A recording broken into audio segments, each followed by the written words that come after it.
जय हिंद। आप सभी का स्वागत है हमारे यूट्यूब चैनल पे। फाइनली गाइस, आप सभी को पता है कि आपके बीएड के एडमिशन्स डायरेक्ट एडमिशन स्टार्ट हो गए हैं। क्योंकि डायरेक्ट एडमिशन्स को लेके बहुत सारे बच्चों के मन में डाउट रहता है कि सर डायरेक्ट एडमिशन्स कब से चलेंगे। और आप सभी को बता दें 20 तारीख यानी 20 सितंबर से 28 सितंबर तक आपका डायरेक्ट एडमिशन होगा बीएड में। और 20 से 28 के बाद फिर आपके डायरेक्ट एडमिशन्स बंद हो जाएंगे। अगर आप उसके पहले एडमिशन ले लेते तो ले लोगे, अदरवाइज 28 के बाद फिर आप एडमिशन नहीं ले पाओगे। 20 से 28 ही बीएड में डायरेक्ट एडमिशन्स की डेट है। और बात रही डायरेक्ट एडमिशन लेना कैसे है, तो इसमें आपकी जितनी भी डॉक्यूमेंट्स हैं वो सारे डॉक्यूमेंट्स रेडी करना है। अगर आप किसी कॉलेज से भी कांटेक्ट करोगे तो कॉलेज ही आपका रजिस्ट्रेशन करके एडमिशन आपका ले लेगा। इस बार कॉलेजों में सीटें बहुत खाली हैं, तो हम आपको बार बार कह रहे हैं कि आप किसी दलाल के चक्कर में बिल्कुल ना पड़ें।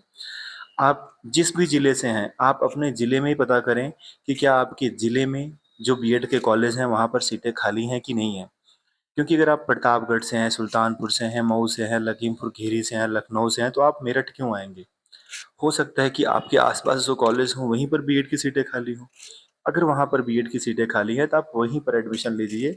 50-60 हज़ार में आपका एडमिशन वहाँ भी हो सकता है। बिल्कुल ऐसा नहीं है कि नहीं होगा, क्योंकि इसलिए होगा कि कोई भी कॉलेज नहीं चाहेगा कि उनकी सीटें खाली चली जाएँ। तो अपना सीट फुल करेंगे, और अपना सीट फुल करेंगे तो आपका एडमिशन आपके ज़िले में ही हो जाएगा। अब आपको बिल्कुल भी किसी अन्य ज़िले में जाके एडमिशन लेने की ज़रूरत नहीं है। आप जहाँ से हैं उसी ज़िले में अपना डायरेक्ट एडमिशन ले सकते हैं। लेकिन जो अदर स्टेट के बच्चे हैं माइनॉरिटी कोटा में जो अपना एडमिशन लेते हैं, मैंने बताया कि आपका माइनॉरिटी कोटा का रजिस्ट्रेशन चल रहा है। तो आप माइनॉरिटी कोटा का रजिस्ट्रेशन कराइए। वहाँ पर कॉलेज चूज़ करने के आते हैं। आप माइनॉरिटी कॉलेज जो हैं उन कॉलेजों को चूज़ कर लीजिए और फिर आप वहाँ पर कॉन्टैक्ट करके अपना एडमिशन ले सकते हैं। लेकिन जो डायरेक्ट एडमिशन होता है, डायरेक्ट एडमिशन में सिर्फ वही बच्चे एडमिशन ले सकते हैं जिन्होंने एंट्रेंस एग्ज़ाम दे रखा है।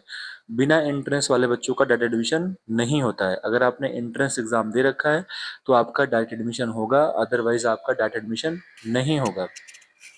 बाकी के बच्चों और भी कोई तरह का डाउट हो तो आप बताओ। आप किसी भी कॉलेज में डायरेक्ट एडमिशन लेने जाते हो तो सारे डॉक्यूमेंट्स के साथ जाओ, आपका एडमिशन सेम डे हो सकता है। क्योंकि 20 से 28 के ही बीच में आपका एडमिशन होगा। उसके बाद आपके स्कॉलरशिप के फॉर्म भरे जा रहे हैं, स्कॉलरशिप के फॉर्म भी भर दोगे तो आपका स्कॉलरशिप भी आ जाएगा। डायरेक्ट एडमिशन जो होते हैं उसमें स्कॉलरशिप आती है। जो बच्चे एंट्रेंस एग्जाम दिए हैं उनका स्कॉलरशिप आती है। ठीक है, मतलब ऐसा नहीं सारे बच्चों की आती है, लेकिन आती है। ठीक है, सभी की आ सकती है, कुछ की आ सकती है, वो बजट के अकॉर्डिंग चीज़ें रहती हैं। तो बाकी गाइज आपका और कोई भी और भी डाउट है तो आप हमसे कमेंट में करेंगे तो हम आपको उसके ऊपर वीडियो ज़रूर देंगे। थैंक यू, जय हिंद। बोलो।